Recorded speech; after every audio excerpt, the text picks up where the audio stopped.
السلام علیکم ورحمۃ اللہ وبرکاتہ۔ بسم اللہ الرحمن الرحیم۔ مولایا صلی وسلم دائما ابدا علی حبیبک خیر الخلق کلہم۔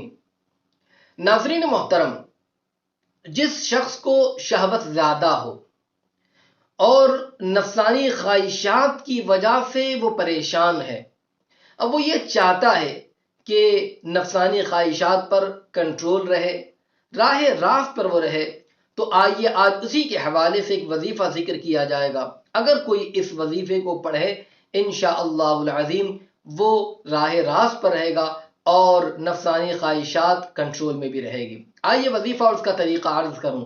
اس سے پہلے گزارش کروں گا کہ اگر ابھی تک آپ نے ہمارے چینل کو سبسکرائب نہیں کیا تو آپ ابھی ہمارے چینل کو سبسکرائب کر لیں اور بیل بٹن دبانا نہ بھولیں، تاکہ ہماری آنے والی ہر نئی اسلامی اور روحانی ویڈیو کی نوٹیفیکیشن سب سے پہلے آپ تک پہنچے۔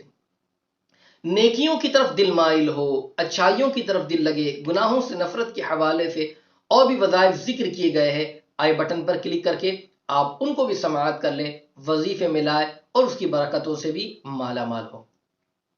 تو ناظرین محترم، جس شخص کو شہوت زیادہ ہو، نفسانی خواہشات کی وجہ سے وہ پریشان ہے، دل برائیوں کی طرف مائل ہوتا ہے، گناہ کی طرف دل لگا رہتا ہے اور اس پر اس کا کنٹرول بھی نہیں ہے، تو یاد رہے ایسا بندہ توبہ اور استغفار کثرت سے کرتا رہے، نمازوں کی پابندی کرتا رہے اور ساتھ ہی ساتھ روزانہ کسی بھی وقت اللہ تبارک و تعالی کا یہ نام مبارک یا مذل 770 مرتبہ 770 ٹائمز اس وظیفے کو پڑھے اور اللہ رب العزت کی بارگاہ میں وہ دعا کرتا رہے۔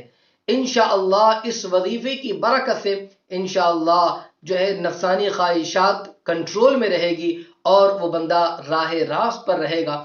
اس لیے اگر کوئی بندہ اس وجہ سے پریشان ہے، اس وظیفے کو پڑھے، اللہ کی بارگاہ میں دعا کرتا رہے۔ اللہ تعالیٰ اپنے اس نام مبارکہ کی برکتوں سے ہم سب کو مالا مال فرمائے، گناہوں سے نفرت، نیکیوں کی طرف دل مائل فرمائے، آمین۔ السلام علیکم ورحمۃ اللہ وبرکاتہ۔